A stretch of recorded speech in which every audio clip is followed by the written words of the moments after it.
얼마 전 맨시티 팬분들께 기쁜 소식이 전해졌습니다. 지금까지 계약과 관련된 소식이 없었던 펩 과르디올라가 드디어 구단과 2년 연장 계약을 체결했습니다. 여태 과르디올라의 축구를 봐왔던 저도 개인적으로 너무 반가운 뉴스였는데, 왜냐하면 이 뉴스가 팀의 불확실한 미래를 해결하는 동시에 지금 맨시티가 겪고 있는 다소 안 좋은 분위기를 반전시킬 만한 소식이기 때문이에요. 제 채널 구독자분들이라면 익히 아시겠지만 최근 맨시티가 4연패를 기록하고 있습니다. 카라바오컵 토트넘전 2대1 패배, 리그 본머스전 마찬가지로 2대1 패배, 챔스 스포르팅전 4대1 패배, 마지막으로 가장 최근 브라이튼과의 리그 경기에서 또 2대1 패배까지 과르디올라의 맨시티로서는 믿기지 않는 4연패를 당했어요. 이 기록은 펩 과르디올라라는 인물, 감독 커리어 전체에서 최초의 4연패입니다. 제가 이번 말고도 지난 3연패 스포르팅과의 경기 이후에도 놀라서 혼자 한번 과거의 기록들을 쭉 찾아봤었어요. 제 기억을 되짚어봐도 과르디올라의 시티가 3연패를 했던 게 언젠지 떠오르지가 않았는데, 이게 무려 6년 전으로 거슬러 올라가야 했습니다. 찾아보니까 2018년 4월 5일 리버풀과의 챔스 8강 1차전 3대0 패배, 맨유와의 리그 경기에서 3대2 패배, 이후 곧바로 리버풀과의 2차전 2대1 패배. 이게 과르디올라의 시티가 당한 마지막 3연패였습니다. 3연패는 이렇게 6년 전이 마지막이고, 아까 말씀드렸듯 4연패는 과르디올라 커리어 최초죠.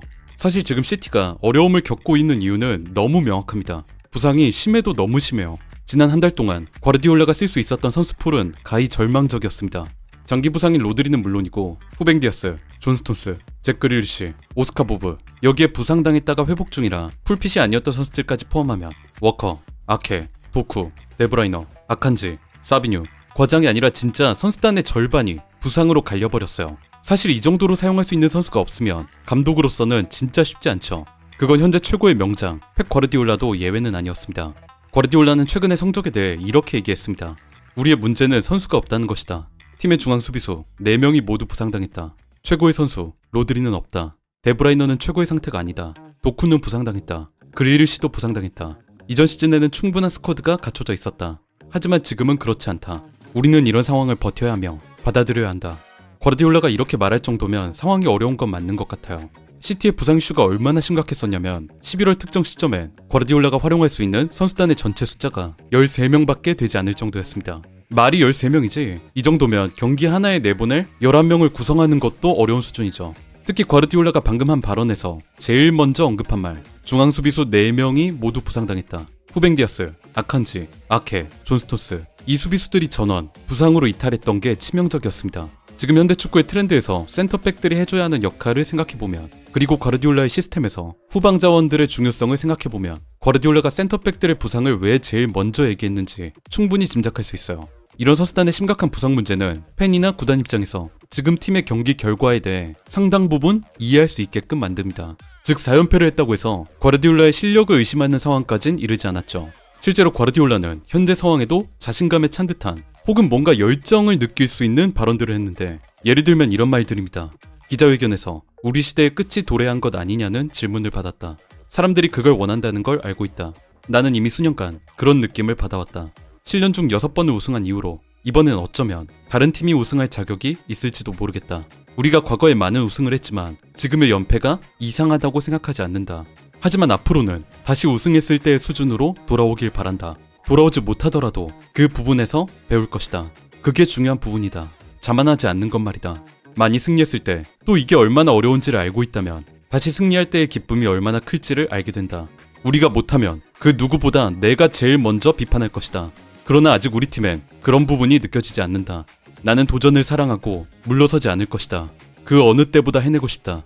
우린 다시 시도할 것이다.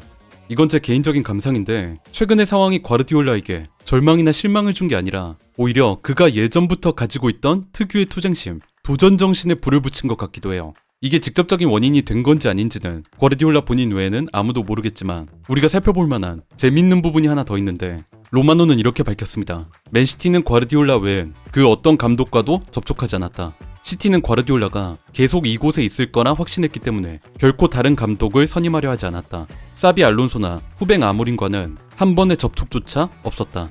그동안 시티와 여러 감독들의 얘기들이 언론을 통해 나왔지만 뚜껑을 까보니까 실상 시티는 과르디올라와의 재계약 외엔 그 어떤 옵션도 고려하지 않았다는 겁니다. 사실 이런 구단의 스탠스, 그리고 과르디올라의 재계약 성공이 의미하는 건 꽤 큰데, 지금 시티가 겪고 있는 안 좋은 분위기를 반전시킬 요소, 미래에 대한 확신을 부여하기 때문입니다. 저는 맨시티에 있는 선수들이 재능 있고 좋은 선수라는 것에 동의하지만 시티의 가장 중요한 기둥, 가장 핵심적인 자원은 펩 과르디올라라고 생각합니다. 지금의 맨시티 영광의 시대를 만든 인물, 우리가 매주 눈으로 보고 있는 현대 축구의 패러다임을 지배하고 있는 감독이죠. 지금 시티가 4연패를 당하고 있다고 한들 또 혹여 만에 하나 5연패를 한다고 해도 그가 이룬 업적, 실력에 대한 증명엔 흠집도 나지 않습니다. 다른 감독과 접촉조차 하지 않았다는 맨시티 구단의 저 스탠스는 지금 그 어떤 감독도 과르디올라를 대체할 수 없다는 증거이기도 하고, 팀의 안 좋은 상황도 감독의 잘못이 아니라 어쩔 수 없는 부상 상황 때문임을 인정하고 있다는 뜻이기도 합니다. 과르디올라 역시 우리가 못하면 그 누구보다 내가 제일 먼저 비판할 것이다. 그러나 아직 우리 팀엔 그런 부분이 느껴지지 않는다 라고 말하면서 팀 전술 자체엔 큰 문제가 없다는 의견을 냈었죠. 의심의 여지 없이 부상으로 나간 선수들이 하나둘 돌아오고 또 그들이 경기력을 되찾으면 저는 시티의 성적도 제자리를 찾아갈 거라 생각합니다.